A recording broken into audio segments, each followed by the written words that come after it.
Commission, Judge Raymond Zondo.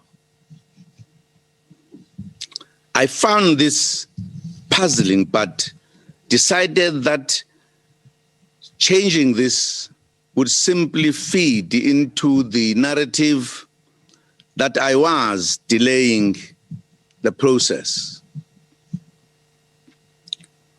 From the beginning, it became evident that the commission was, consciously or not, simply feeding the media narrative of a corrupt ANC and a corrupt ANC government. Let me be clear. The commission has surfaced much evidence of irregularities and apparent corrupt behavior on the part of various people. The evidence will be tested in due course and appropriate decisions taken.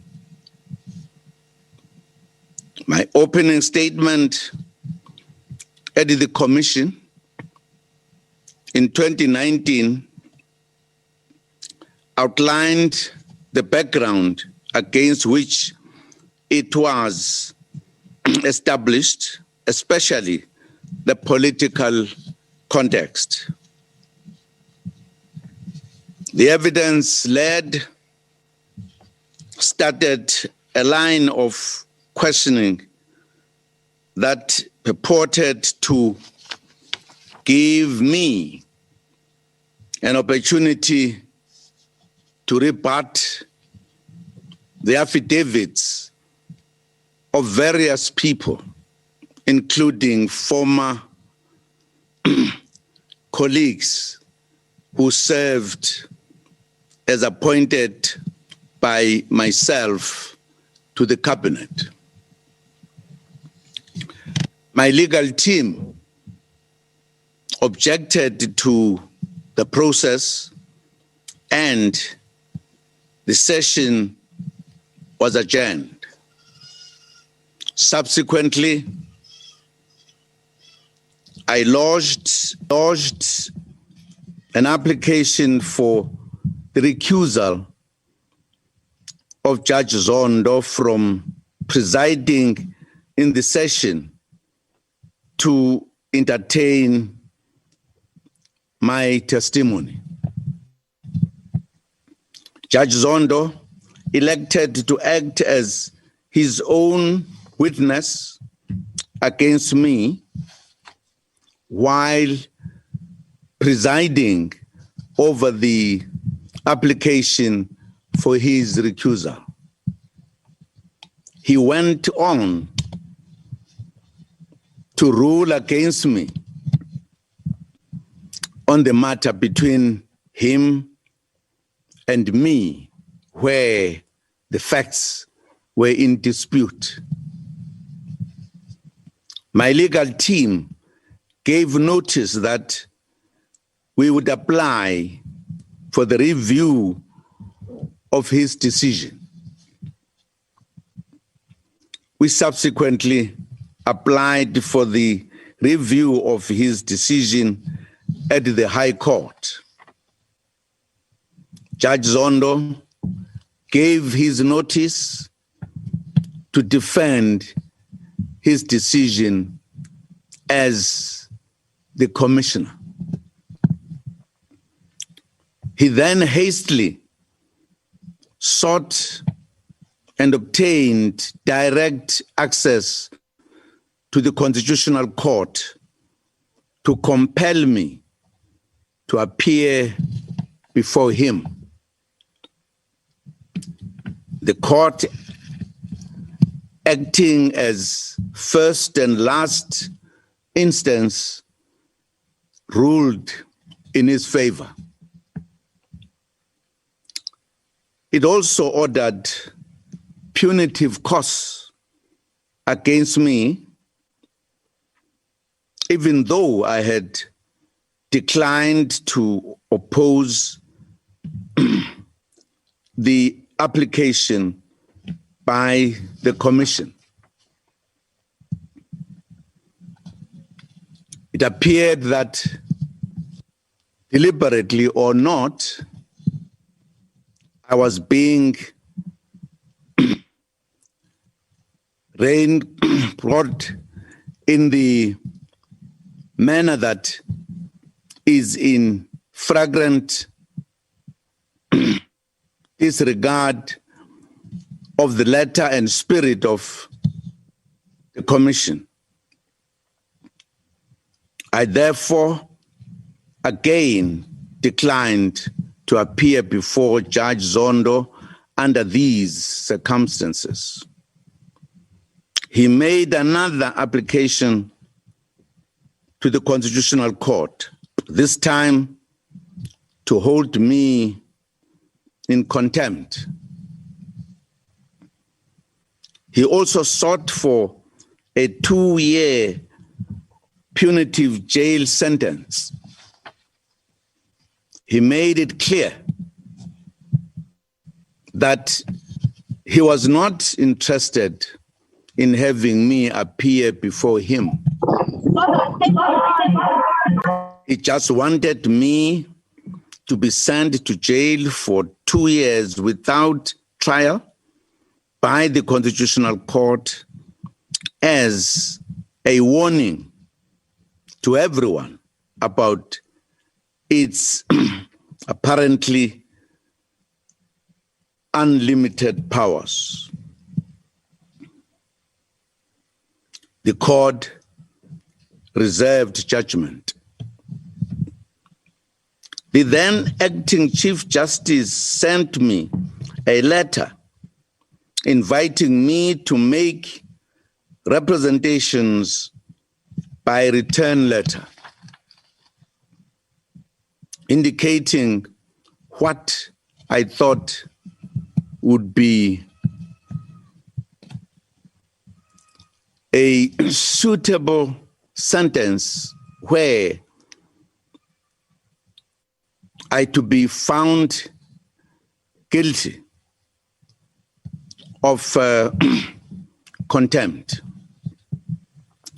This felt like I was called on to suggest which rope should be used to hang me, without having pleaded to any charge and been prosecuted in a court. It seemed to me like an attempt for me to legitimize what I still view to be an unconstitutional process.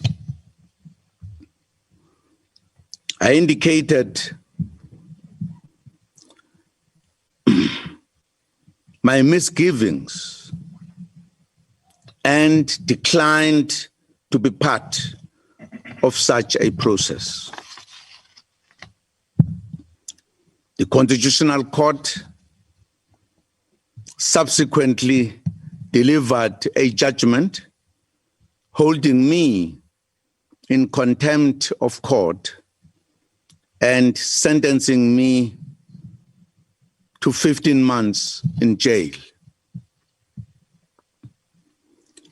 The majority sentencing judgment criticized me for expressing my opinions and beliefs about the whole process and the role of the courts in it. Indeed, the judgment declares that expressing my views and beliefs is inappropriate and justifies a severe prison sentence without trial. As an ordinary citizen and head of state and government at the time of the establishment of the commission, I have continued to wrestle with the constitutionality of the process. I came to the conclusion that we are heading towards a constitutional crisis that could easily descend into severe social instability.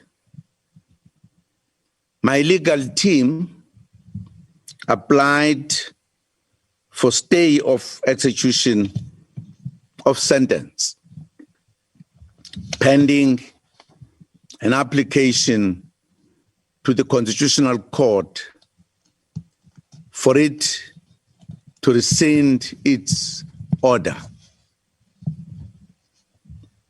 The Constitutional Court agreed to hear the application on an urgent basis.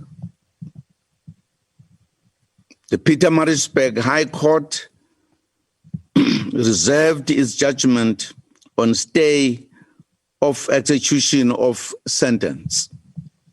This order created lack of clarity about potential stay of execution of sentence. South African police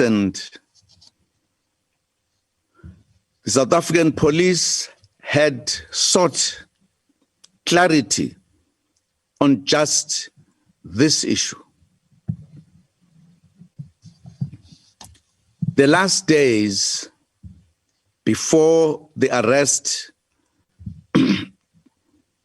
deadline, armed security forces descended on the King Cetshwayo district municipality.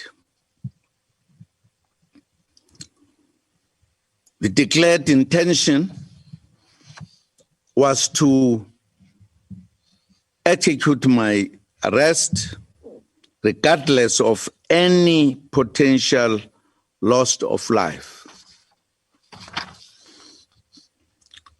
Many comrades and supporters were demonstrating against what appeared to be heavy-handed and unwarranted show of state violence to arrest me. To avoid a dangerous or a situation which was looming, and indeed to avoid the loss of lives of innocent citizens, including members of my family, I handed myself to be jailed at this escort prison. Allow me to highlight my thoughts about where we are on the road to freedom. Today, the Constitution and rule of law appears to be used as weapons to avenge oneself against political opponents and to suppress alternative viewpoints. The rule of law is losing its essential power to build a strong and united nation. It is becoming a source of conflict rather than it has become a source of conflict rather than a mechanism to adjudicate and resolve civil and political conflicts. Let us be clear, the Commission, as a solemn undertaking among citizens, creates civil and public peace. That is objective of it. The makers of the Constitution are the citizens of the country. The citizens have the ultimate duty and responsibility to ensure that the Constitution is truly an instrument of peace and nation building. Every citizen must be concerned if it appears that the Constitution and the rule of law are abused by the rich and powerful, whoever they may be. Colonial and apartheid law advanced various interests of the minorities. White population against the black majority. It rode roughshod over the human rights and black people. Law under the new Constitution is increasingly being experienced as advancing the exclusive interests of the rich and powerful. Formally, all citizens are equal before the law and have the right to equal protection and benefit of the law. But access is restricted to a tiny minority with huge financial and other resources. The legal and judicial systems are creatures of the Constitution. Judges and functionaries that are given life by the Constitution, they are not above the law. Their interpretation of the Constitution and the law must accord with that of the makers of the Constitution and law. The majority of citizens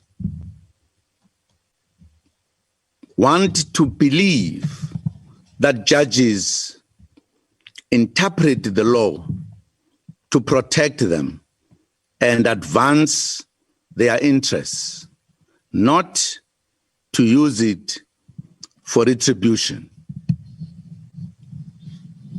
Judges of the highest court in the land have a fundamental duty to highlight an obvious disjuncture between what the majority of citizens expect and what the law determines. As my fellow citizens, you have come to prayerfully comfort me as I continue to be a prisoner by order of the highest court of the country without trial. Two judges in the minority judgment found that the majority judgment is bad. The majority judgment is bad in law, violates my constitutional rights, and is therefore unconstitutional. The same division among judges subsequently happened in the rejection of my application for the rescission of the majority judgment. As it is, I have decided to submit an application to an external jurisdiction to adjudicate this matter. We want to have a law-governed society. The current constitution sought to assure every citizen, black or white, that never again shall people be denied fundamental human rights. It also deliberately sought to ensure, especially white compatriots, that a black-dominated state will not trample on their rights too. All citizens can be proud that peace was restored and a largely tolerant society and political environment has been maintained to date. Simultaneously, everyone would admit that now the cracks in society are widening, as evidenced by the revolts in July and the deployment of soldiers by the government. The Constitution has built in mechanisms that have been used till now. The last 18 Constitutional Amendment Act. I would suggest that serious consideration must be given to a more people-driven process of constitutional review, which will end with a national referendum to endorse amended constitution.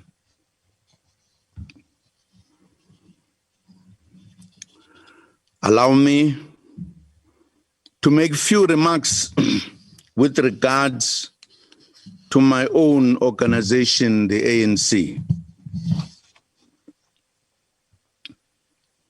Some people often mistake the behavior of the incumbent leadership to be the behavior of the ANC. The ANC is rooted amongst the people, with members in every branch. Others mistake misbehaving individual members for the ANC. I want to underline that you and I, we are the ANC. The ANC is us. I want to underline the enemies of freedom have always tried to divide the ANC and to divide those who fight for freedom and those who work to strengthen democracy as well as society at large. They have done this by spreading lies about the ANC and its leaders. They have done this by minimizing the successes and magnify shortcomings and failures. They have and continue to undermine the strength of the ANC also from within its own ranks. They have planted and continue to sponsor their own agents in the ANC ranks, particularly at leadership level.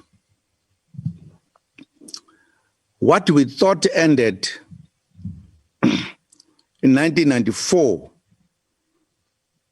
of people who are recruited by our enemies and make them spies,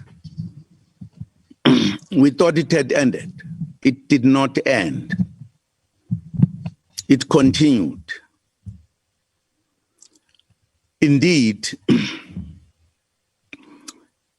our opponent and enemies wanted to reduce the ANC into a small organization, an organization that you cannot rely on, and change our languages, even to a point that when we're angry, we say it is the ANC when it is individuals that make others angry.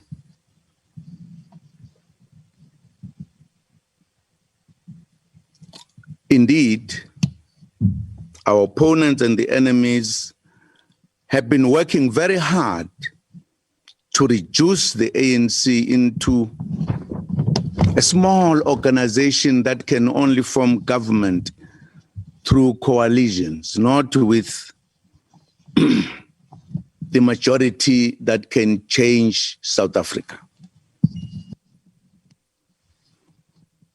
We must be aware of this.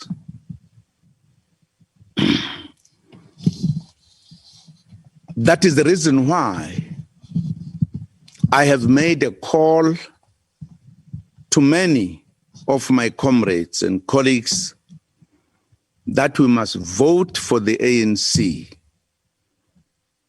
Not to vote for the ANC or to encourage people who must become independent or vote for independence, you are, without realizing, helping the work of our enemies to make the ANC smaller. Some people say they are not going to vote for this coming elections of the municipalities. By so doing, we are taking the ANC away from power without realizing and encouraging other forces to come in. The question that remains is, if the ANC is out of power, which party can help us to change South Africa? With what policies? The ANC is the only organization with clear policies to change this country, and it must remain in power. It must grow to be bigger so that it can achieve its objectives. If we say, let us not give the ANC the power, we are almost like somebody who's stepping himself with his own spear to die and be forgotten. That is a grave mistake we are making. And I'm unhappy that I'm told even some senior cadres of the ANC, with their anger and everything, that's what they say. It can't be correct. We need to solve the problems within the ANC so that it can succeed to move forward, not to move out of it or to deprive it of its power. We therefore must remain vigilant and defeat their machinations. That is our duty, not to run away from the ANC or to remove it of its power. If the leaders are not leading correctly, are not implementing the decisions that the membership take, deal with that issue.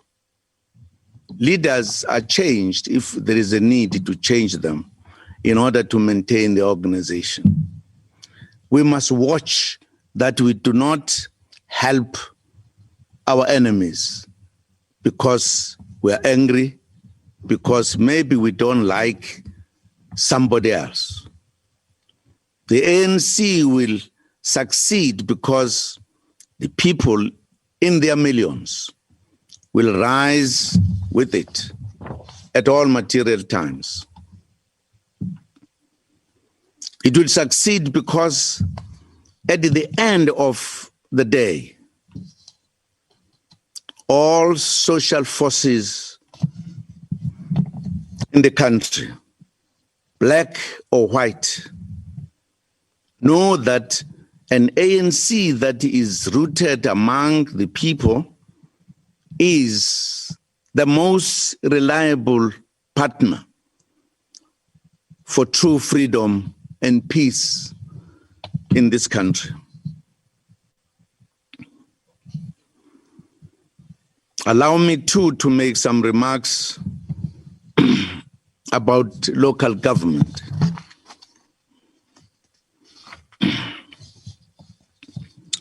Members and supporters of the ANC have a right and duty to vote for local government and local councillors that shall represent their interests for the next 5 years. We have a duty to make sure that we vote for our organization to form the next government in all municipalities. Future must be ours. Failure to vote gives all power away for forces that will undermine the people's interests. because they do not have the policies that change this country. Campaigning against the ANC in the oncoming elections is also tantamount to giving the ANC away to those who are working to kill it and the aspirations of the majority within our country. And the fact that they are working to kill it, they are given instructions by our enemies to do so.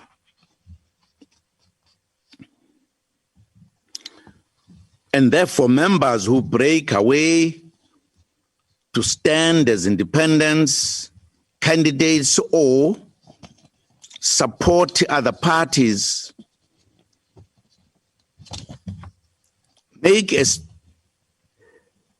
strategic and dangerous mistake because of temporary frustrations, anger, and disillusionment. If those who were part of the struggle could behave the way we are now behaving, I'm sure would not have reached our freedom where we did. ANC has always faced challenges. The strength of the ANC membership is to be within the ANC, correct those challenges, deal with those whom you think they are doing wrong things, not run away.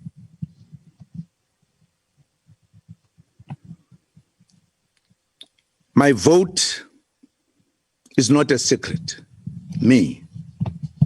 I will vote ANC and I will die in the ANC because I joined the ANC because of his policies, that it will change this country. And I will remain in it to correct it so that it is sharp enough to solve the problems, not to move away, not to reduce its power in governing this country. There is an opportunity now and after the elections to surmount internal divisions and strengthen the structures of the ANC and alliance partners at all material terms. Alliance formations is important. It has also suffered the same, by the way, the same situation that the ANC has faced. We should talk about it in the ANC at the right time. As we prepare for the 55th National Conference, those who truly love the ANC have the duty to strengthen its structures and also to ensure that it retains local state power in every municipality. The 55th National Conference will review the process or progress during the current leadership term. And I'm sure the delegates will air their views and take their decisions appropriately. Let all who wish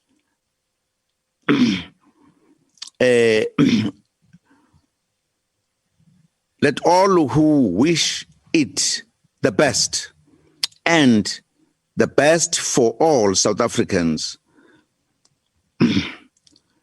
make sure that when the conference adjourns, it brings in a truly new era for our organization. That is the duty that faces us, not move away. Because the truth is, if in the coming elections you become an independent or vote for other people, the reality is that by the time we go to the conference, next conference, you would not be here. You would not be able, therefore, to fix the ills of the ANC. You would have run away. But if you are in, you would be there to help us rebuild the ANC. I'm stressing this point because it worries me. It also says to me, the situation is, in a sense, checking our political depth. How do we understand the revolution? How do we understand the running of a country? How do we understand to defend the revolution? If the enemies come in your house, you can't run away from your house and leave them to burn your house. You must take them out. Allow me once again to address the importance of unity of the national democratic forces. The 1994 moment was a culmination of the determined and relentless struggle of the national democratic and working class forces behind the vision of total emancipation. The most critical factor was the unity of the oppressed, Black people, African people, across the widest spectrum of ideological positions. Christians, Muslims, Hindus, African traditional faiths, and others, and other faiths, united behind the vision of freedom for all. They united with community-based organizations and trade unions behind this vision. They united with communists behind this vision. They united with progressive white compatriots behind this vision. My call is for all of us to ponder the future and decide whether we shall come out as those who represent the best or the worst of humanity. If faith in humanity were ever called upon to show itself, it is now. All of us have constructive role to play.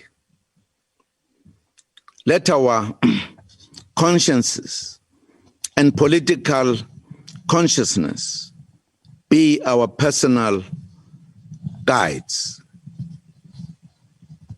We have the opportunity to do so. Sonke sitabuka othulini. We shall defend all our leaders and all our comrades and compatriots.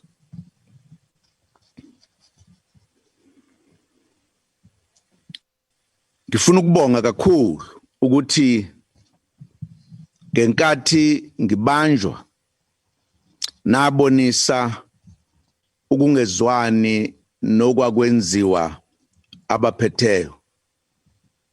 Ngiboshwa icala lami lingathethwanga. Ngibonga kakhulu ukuthi namhlanje ngiyangihlangabeza nizokhuleka njengoba sengiphumile ejele noma ngingakaphumi ngaphela nya ngoba ngisaboshelwe ngaphandle. Kodwa lokhu kimi kunginika ithemba lokuthi njalo nje siyowuvikela umbuso wethu, siyowuvikela umbutho wethu, siyoluvukela untu lwakithi. iAfrika mayibuye, iAfrika mayisikelelwe inkosi yethu. Ngiyabonga kakhulu, ngidabuka ukuthi angikwazanga ukuba lapho kanye nani namhlanje ngenxa yokuthi ngiseyisiboshwa, ngisewumuntu kahulumeni. Ngiyabonga.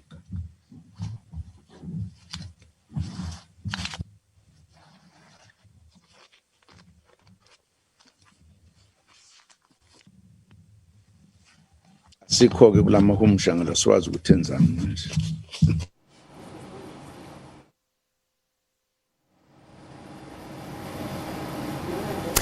Well, good afternoon to you. If you've just joined us, this is SA Today with me, Unathi Bagyasha. Well, that concludes former President Jacob Zuma's address there at a prayer service in his honor. Of course, the former president, as you know, is currently on medical parole. So he was speaking virtually at his welcome home prayer for the first time since his incarceration. Of course, reiterating that there was a process to sentence him for 15 months without trial was definitely unconstitutional. He's again taken this opportunity to launch a scathing attack on the Constitutional Court and law enforcement agencies, saying that he remains a prisoner under strict parole conditions, saying something has gone terribly wrong in this country.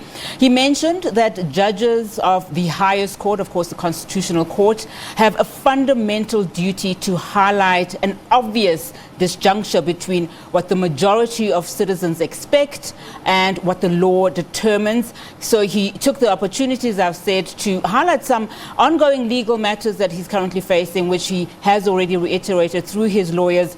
But he's also taken the opportunity to campaign for the ANC, saying that it's the only party to vote for, declaring there that he will definitely be voting for the ANC during this time. He says if the problem is with the leaders of the party, then that problem should be dealt with, but the party itself should continue being in the forefront of leading government.